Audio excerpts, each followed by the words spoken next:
2000 साल पहले मिथिला एज में एक इंसान था जिसने सभी लोगों को तबाह कर दिया था और जितनी भी आत्माएं थी उनको आग में जला डाला था और यहाँ तक कि उसने गॉड को भी मार डाला था और सभी लोग इससे काफी ज्यादा डरते थे और वो लोग इसे डीमन किंग कहा करते थे। और ये काफी ज्यादा स्ट्रेंज है ना कि एक इंसान ने ये इतना कुछ किया, तो इसकी स्टोरी काफी ज्यादा इंटरेस्टिंग होने वाली है। तो ओके, फिर स्टार्ट करते हैं आज की एनिमे को। तो इस कहानी की शुरुआत में हमें बताया जाता है डीमन किंग एकेडमी को इसलिए बनाया गया ताकि वहाँ पे डीमंस के वंशज को ट्रेन किया जा सके ताकि वो बाद में जाके एक डीमन किंग बन सके। और ऐसा कहा जाता है कि डीमन किंग 2000 साल पहले ही मर चुका है और इन लोगों को ये विश्वास है कि इस साल डीमन किंग फिर से जन्म लेगा और इस साल जो क्लास आने वाली है उसमें डीमन के वंशज भी इंक्लूड है। तो हो सकता है शायद उनमें से ही किसी में डीमन किंग जन्म ले। अगर ऐसा हुआ तो डीमन रेस के लिए ये काफी खुशी की बात होगी। और ये बात हम डीमन किंग एकेडमी के कुछ गिने चुने स्टूडेंट के लेटर में पढ़ते हुए देखते हैं जो कि उन्हें एक उल्लू ने दिया था। जिसके बाद सीन शिफ्ट होता है और फिर हमें डीमन किंग एकेडमी दिखाई जाती है जहाँ पर मीशा नाम की लड़की इस एकेडमी में एंट्रेंस एग्जाम देने जा रही होती है और तभी कुछ लड़कों से टकराने की वजह से उसका जो टिकट होता है वो नीचे गिर जाता है और तभी एनोस नाम का लड़का उसको उसका टिकट उठाकर वापस कर देता है, जिसके बदले में वो लड़की उसको पप्पी देती है। देख देख देख कैसे खुश हो रहा, ना कराना अभी तक वीडियो को लाइक, ना कराना अभी तक चैनल को सब्सक्राइब, ना मानेगा करू गुद्दी लाल। जिसके बदले में वो लड़की उसको थैंक यू बोलती है। और यहाँ पर पीछे खड़े हुए हम एक लड़के को देखते हैं जिसको हम इस सीरीज में बुली बोलने वाले हैं और वो इन दोनों का मजाक उड़ा रहा होता है और कहता है, अरे जरा देखो तो ये छोटे छोटे बच्चे अपने पेरेंट्स के साथ एग्जाम देने आए हैं। और एनोस और मीशा इस चीज को इग्नोर करके आगे बढ़ने लगते हैं और तभी वो बुली बच्चा एनोस से कहता है, अबे ओए मैं तेरे से ही बोल रहा हूँ। एनोस कहता है, क्या तुम हमसे बात कर रहे हो? असल में जो तुम्हारी मैजिकल पावर है वो इतनी ज्यादा कम है कि मैं तुम्हें देख ही नहीं सका। और ये सुनकर उस बुली को काफी ज्यादा गुस्सा आता है और फिर वो अपनी डार्क मैजिकल फ्लेम से उन दोनों को स्केलेटन में बदलने की धमकी देता है। लेकिन तभी एनोस फूंक मारकर उस डार्क फ्लेम को बुझा देता है और एनोस कहता है, तो अच्छा तुम माचिस की तीली से हमें जलाने की कोशिश कर रहे हो। और ये सुनकर बुली को काफी ज्यादा गुस्सा आता है और वो एनोस के बारे में उल्टा सीधा बोलने लगता है। जिसके बाद एनोस अपने हिप्नोटाइज मैजिक का यूज करता है और उस बुली को उसके घुटनों के बल ला देता है। और ये देखकर मीशा काफी ज्यादा शॉक हो जाती है क्योंकि ये बुली एक रॉयल फैमिली से बिलोंग करता है और एनोस ने इसे काफी आसानी से हरा दिया है। उसके बाद डीमन किंग एकेडमी में एंट्रेंस एग्जाम के तौर पर यहाँ पर दो लोगों के बीच में बैटल कराई जाती है और जो यहाँ पर जीतता है उसे यहाँ पर सिलेक्ट कर लिया जाता है। और किस्मत से यहाँ पर एनोस के सामने आता है वही बुली लड़का जिसने यहाँ पर एक मैजिकल आर्मर पहना होता है और उसके पास एक मैजिकल सोर्ड भी होती है। वहीं एनोस बहुत ही शांत और काफी पावरफुल तरीके से उसके सामने खड़ा होता है। जिसके बाद ये बुली लड़का अपनी फैमिली की तारीफ करने लगता है और बोलता है, हम लोग तो काफी ज्यादा पावरफुल हैं। लेकिन एनोस उसकी बातों पे ध्यान नहीं देता और ये लड़का गुस्से में आकर अपनी फायर सोर्ड से उस पर अटैक करने के लिए आगे बढ़ता है। लेकिन फिर से एनोस यहाँ पर फूंक मारकर उसकी फ्लेम को बुझा देता है और ये देखकर सभी स्टूडेंट काफी ज्यादा शॉक हो जाते हैं। आइला जादू। जिसके बाद एनोस उस बुली लड़के से बोलता है, चल बेटा मैं तुझे जीतने का एक मौका देता हूँ। मैं यहाँ पर अपने मैजिक का भी यूज नहीं करूंगा और ना मैं यहाँ से हिलूंगा और ना ही मैं कोई मूवमेंट करूंगा, ना अपनी सांस में कोई मैजिक भरूंगा, लेकिन फिर भी मैं तुझे आसानी से हरा दूंगा। और वो बुली लड़का कहता है, अबे ओ ढक्कन, मैंने ये जो मैजिकल आर्मर पहना है ना, इसकी वजह से तू मेरा वैसे भी कुछ नहीं कर सकता और ये अपनी बड़ाइयां मानना। और इससे पहले वो आगे कुछ कह पाता तभी एक अनजान फोर्स उसके एक जोरदार मुक्का मारती है जिससे उसकी पूरी बॉडी में खून खून हो जाता है। जिस पर वो बुली बॉय बोलता है, ये तुमने क्या किया? जिस पर एनोस कहता है, क्या तुम्हें मेरी हार्ट बीट सुनाई दे रही है? दरअसल एनोस ने इसे अपनी हार्ट बीट से ही इतना ज्यादा घायल कर दिया है। अब वो बुली लड़का बोलता है, मुझे पता है कि तुम अब अपने मैजिक से मुझसे हार मंगवाओगे। एनोस कहता है, अच्छा लेकिन अब तो तुम हार खुद मानोगे। वो बुली बॉय कहता है, मैं मर जाऊंगा लेकिन हार नहीं मानूंगा। तभी एनोस चुटकी बजा के कुछ बोलता है जिससे ये बुली बॉय तभी वहाँ पर मर जाता है, लेकिन 3 सेकंड के अंदर अंदर वो उसको दोबारा से जिंदा कर देता है। दरअसल गाइज ये एक तरह का मैजिक है जिसमें किसी के भी मरने के बाद उसे 3 सेकंड के अंदर वापस से जिंदा किया जा सकता है। और 3 सेकंड में इसलिए जिंदा किया जा सकता है क्योंकि मरने के बाद आत्मा 3 सेकंड तक वहीं रहती है। जिसके बाद एनोस उस बुली को जिंदा करने के बाद बोलता है, क्या अब तुम हार मानते हो या मैं तुम्हें फिर मारूं? वो बुली कहता है, मैं हार नहीं मानूंगा एनोस बोलता है सोच लो हमें एक ही लाइफ मिलती है। जिसके बाद वो बुली नहीं मानता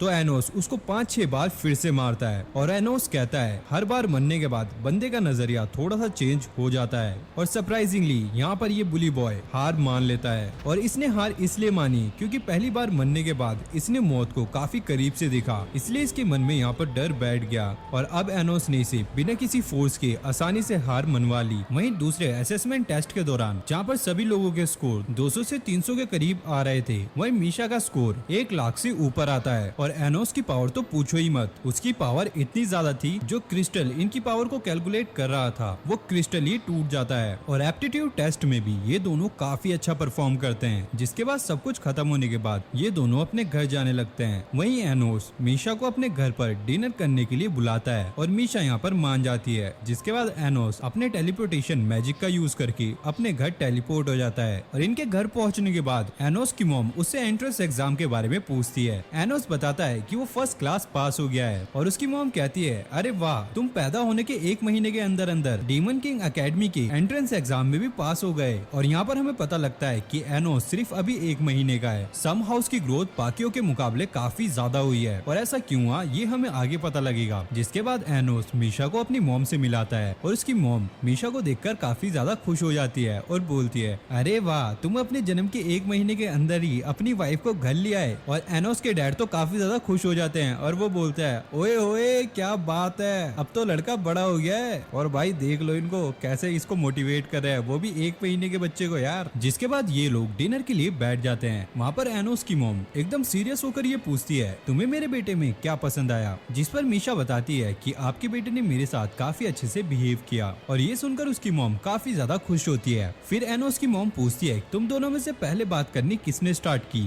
एनोस बताता है कि वो मैं था जो कि एकेडमी के सामने मीशा से मिला था। और डिनर करने के बाद एनोस मीशा को उसके घर छोड़ने चला जाता है और रास्ते में जाते जाते एनोस मीशा से उसकी फैमिली के बारे में पूछता है। मीशा बताती है कि उसकी फैमिली ज्यादातर उसके साथ नहीं रहती और उसकी फैमिली सिर्फ उसकी बहन के साथ रहती है और वो कहती है कि उसकी बहन के साथ भी उसकी नहीं बनती। और मीशा कहती है कि तुम्हारा चेहरा देख के ऐसा लग रहा है कि तुम्हें मेरे लिए बुरा लग रहा है। एनोस कहता है किसका, मेरा। और मीशा कहती है कि तुम दिल के काफी अच्छे हो। तो एनोस कहता है अच्छा होता कि बाकी लोग भी मेरे लिए ये सोचते, उन लोगों को तो ऐसा लगता है अगर मैं पैदा ही ना हुआ होता तो ये दुनिया और भी ज्यादा खूबसूरत होती, मुझे तो सब लोग डीमन और डेविल के नाम से बुलाते हैं। और मीशा ये सुनकर एनोस से कहती है अपना सिर नीचे करो। जिसके बाद वो एनोस से कहती है सब कुछ ठीक हो जाएगा। और एनोस कहता है अब से हम दोनों फ्रेंड्स हैं। और तभी वहाँ पर कोई आकर क्रिएशन मैजिक का यूज करके उस जगह को स्टेडियम में बदल देता है और ऐसा करने वाला और कोई नहीं उस बुली का बड़ा भाई था। और वो बुली कहता है अब चिंता मत करो, मेरा बड़ा भाई आ चुका है, अब वो तुम्हें अच्छे से सबक सिखाएगा। जिसके बाद बिग बुली अपने भाई को पकड़कर उसे मार देता है और वो बोलता है रॉयल फैमिली में कोई आम स्टूडेंट से पिटना ये अच्छी बात नहीं है। और अब बिग बुली अपने साथियों के साथ मिलकर एक मैजिक से इन पे अटैक करने वाला होता है। लेकिन तभी एनोस अपनी आई से कुछ मैजिक करता है जिनसे इन लोगों का मैजिक आउट ऑफ कंट्रोल हो जाता है और वो इनके हाथों में ही फट जाता है। और ये देखने के बाद उस बिग बुली को तो ये समझ जाना चाहिए कि एनोस उससे काफी ज्यादा पावरफुल है, लेकिन वो यहाँ पर भी नहीं मानता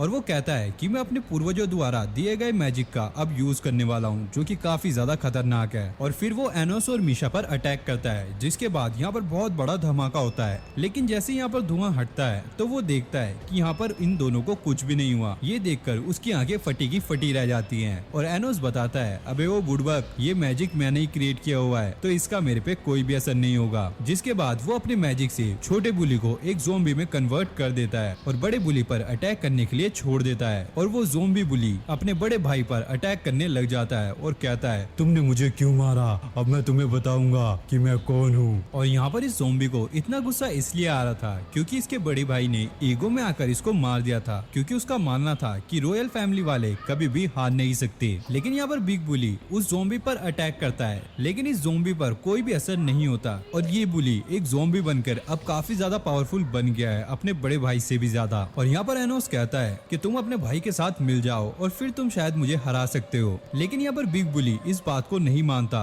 उसको ये सारी बातें झूठ लग रही होती हैं। और एनोस कहता है यही तो टाइम होता है अपनों का साथ देने के लिए, जब वो सफर कर रहे हो तभी देखा जाता है असली साथ देने वाला कौन है। तुम उसके भाई हो, अगर तुम उसका नाम प्यार से लोगे तो वो तुम्हारी बात जरूर से सुनेगा। और यहाँ पर बिग बुली को बिल्कुल भी विश्वास नहीं हो रहा था, लेकिन जैसे ही वो बुली ज़ोंबी उस पर अटैक करता है। तभी ये बिग बुली जोर से उसका नाम लेता है, लेकिन इससे कुछ भी नहीं होता। और जैसे ही वो ज़ोंबी उस पर अटैक करता है, यहाँ पर बहुत बड़ा धमाका होता है और इस धमाके से ये दोनों ही भाई स्टैचू में बदल जाते हैं। जिसके बाद एनोस कहता है इंसानी रिश्ते काफी ज्यादा दिखावटी हो गए हैं, ये अपने भाई को प्यार से बुला ही नहीं पाया। और फिर वो अपने मैजिक से उन दोनों भाई को दोबारा से जिंदा कर देता है और वो जाते जाते उन दोनों को ये बताता है वो और कोई नहीं 2000 साल पुराना उनका पूर्वज डीमन किंग है, जिसने अब दोबारा जन्म लिया है। उसके बाद हमें एक फ्लैशबैक दिखाया जाता है जहाँ पर 2000 साल पुराने डीमन किंग यानी कि एनोस उस टाइम के इंसानी हीरो कैनन से वो ये बात कर रहा होता है कैसे इंसानों और डीमन के बीच में पीस लाया जा सकता है। दरअसल एनोस के अकॉर्डिंग अगर वो अपनी लाइफ को एक मैजिकल पावर में कन्वर्ट करे, इससे डीमन और ह्यूमंस के वर्ल्ड के बीच में एक बैरियर क्रिएट किया जा सकता है, जिससे आने वाले 2000 सालों तक ह्यूमंस और डीमन के बीच में कोई भी फाइट नहीं होगी। जिसे सुनकर कैनन काफी ज्यादा शॉक हो जाता है। वो ये सोचता है कि खुद का सेक्रीफाइस करके एनोस दुनिया में पीस लाना चाहता है, इसके लिए कैनन भी उसका साथ देता है। जिसके बाद एनोस अपनी पावर का यूज करके एक रेड क्रिस्टल तैयार करता है और वहीं कैनन उसे अपनी तलवार से तोड़ देता है। इसके बाद वही तलवार वो डीमन किंग के आर पार कर देता है, जिससे वो डीमन किंग को हमेशा हमेशा के लिए खत्म कर देता है। इसके बाद डीमन और ह्यूमन वर्ल्ड के बीच में एक बैरियर क्रिएट हो जाता है और यहाँ पर एनोस और कैनन एक दूसरे से वादा करते हैं अगर 2000 साल बाद उनका दोबारा से जन्म हुआ तो वो एक दूसरे के दोस्त बनेंगे। उसके बाद हमें 2000 साल बाद का सीन दिखाया जाता है जहाँ पे एनोस का जन्म हुआ था और उसके मॉम डैड यहाँ पर काफी ज्यादा खुश थे और जैसे ही वो उसका नाम रखने के लिए सोच ही रहे होते हैं तभी एनोस अपने मुंह से खुद ही बोलकर अपना नाम बता देता है और ये देखकर उसके मॉम डैड काफी ज्यादा शॉक हो जाते हैं। अभी नया जन्मा एक छोटा सा बच्चा इतनी जल्दी बोल कैसे सकता है। उसके बाद हमें प्रेजेंट का सीन दिखाया जाता है जहाँ पर एनोस और मीशा इस एकेडमी में सिलेक्ट हो गए थे और इतना ही नहीं एनोस ने तो यहाँ पर टॉप किया है और मीशा यहाँ पर एनोस को एक चौंकाने वाली बात बताती है कि पिछले 2000 साल से यहाँ के लोग किसी और को ही डीमन किंग मान रहे हैं और एनोस ये सोचता है कि मेरे मरने के बाद किसी फेक बंदे को यहाँ पर डीमन किंग स्टैब्लिश किया होगा। उसके बाद टीचर क्लास में आके सभी लोगों को बताती है कि उन्हें 3 ग्रुप में बांटा जाएगा और उनका एक एक लीडर होगा और लीडर बनने के लिए उन्हें यहाँ पर पहले मैजिक सर्कल बना के दिखाना होगा